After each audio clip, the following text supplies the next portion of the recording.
Assalamualaikum warahmatullahi wabarakatuh.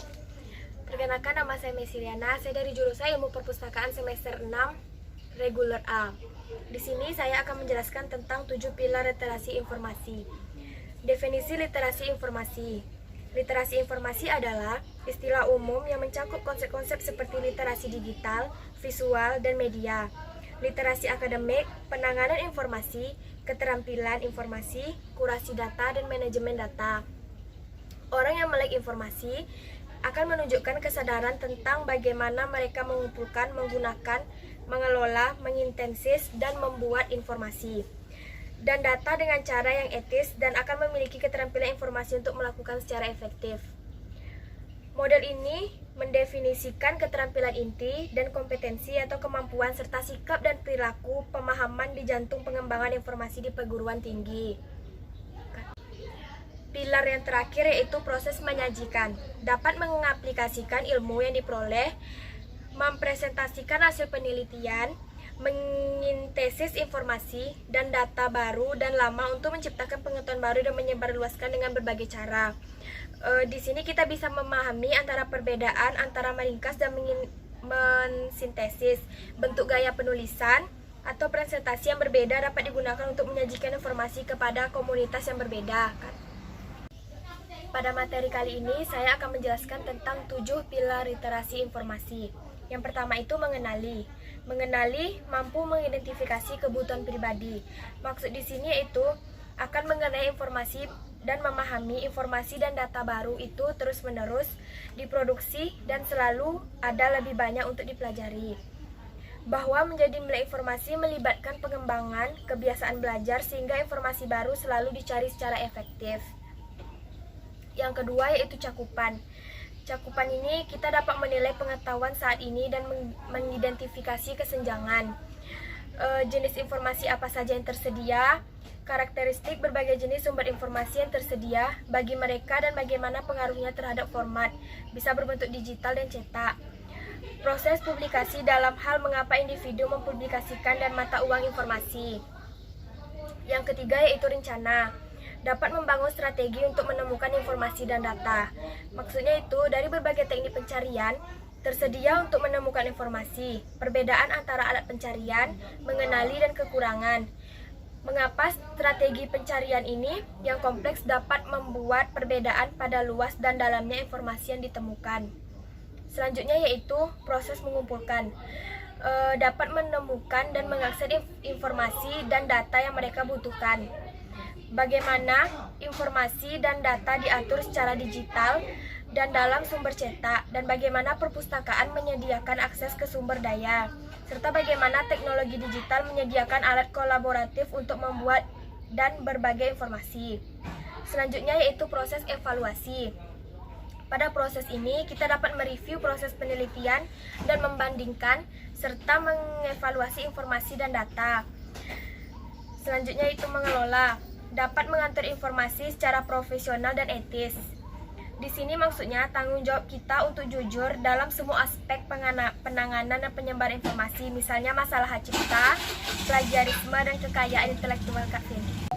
Selanjutnya yaitu pemecahan masalah informasi, pendekatan 6 besar keterampilan.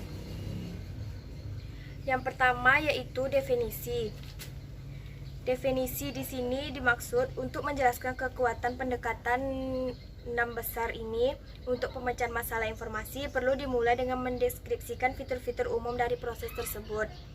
Proses Big 6 dapat diterapkan di semua mata pelajaran dengan siswa dari segala usia dan di semua tingkatan kelas. Yang kedua yaitu informasi strategi pencarian. Pada tahap ini kita bisa menentukan semua sumber yang memungkinkan, pilih sumber terbaik. Di sini dimaksud yaitu mudah beradaptasi dan fleksibel itu dapat diterapkan pada situasi informasi apapun. Pada pendekatan Big 6 ini dapat digunakan setiap kali siswa berada dalam situasi akademis atau pribadi yang membutuhkan informasi yang memecahkan masalah. Yang ketiga yaitu lokasi dan akses. Pada tahap ini kita bisa temukan sumber atau temukan informasi di dalam sumber. Di sini dimaksud keterampilan teknologi, pengolah kata, produksi multimedia, penggunaan dan pembuatan web tidak boleh dianggap atau diajarkan sebagai tujuan pembelajaran yang terpisah. Yang keempat yaitu penggunaan informasi. Pada tahap ini, penggunaan teknologinya siswa terhubung dan terakses secara online atau disimpan secara lokal. Sumber informasi elektronik, lihat, unduh, dan dekompresi file, dan digunakan fitur salin dan tempel untuk mengekstrak informasi yang relevan. Selanjutnya itu sintesis. Sintesis ini siswa bisa mengatur dan mengkomunikasikan hasil mereka menggunakan pengolah kata, manajemen database, spreadsheet, dan perangkat lunak grafik, dan mendistribusikannya melalui proyek email atau penerbitan web serta media-media lainnya. Yang terakhir di sini yaitu proses evaluasi. Pada proses ini, siswa mengevaluasi dampak teknologi yang mereka miliki, digunakan termasuk efektivitas dan efisiensi. Assalamualaikum warahmatullahi wabarakatuh. Saya Monika Wandari.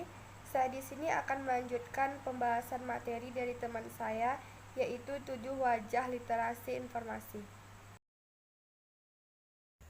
Baiklah, wajah pertama pengalaman TI, yaitu TI digunakan untuk kesadaran informasi. TI membantu pengguna tetap terinformasi atau berkomunikasi. Pengalaman sosial bukan individu, bergantung pada keahlian dalam satu kelompok. Kemudian yang kedua, pengalaman sumber informasi, yaitu bibliografi, manusia, organisasi, bantuan perantara ditekankan, keterampilan pribadi juga dihargai. Yang ketiga, pengalaman proses info, yaitu terkait dengan pemecahan masalah, pengambilan keputusan, membutuhkan heuristik pribadi, sebuah seni kreatif. Lalu yang keempat, pengalaman kontrol info, yaitu mengenali informasi yang relevan, mengelola informasi, membuat hubungan antara informasi, proyek, orang, keterkaitan antara informasi dan bagian-bagian proyek. Kemudian yang kelima, pengalaman konstruksi pengetahuan, yaitu penekanan pada pembelajaran, mengembangkan perspektif pribadi. Kemudian yang keenam, pengalaman perluasan pengetahuan, yaitu pengetahuan plus pengalaman pribadi plus wawasan atau intuisi kreatif, pengalaman misterius, mengembangkan pengetahuan atau pendekatan baru untuk tugas solusi baru.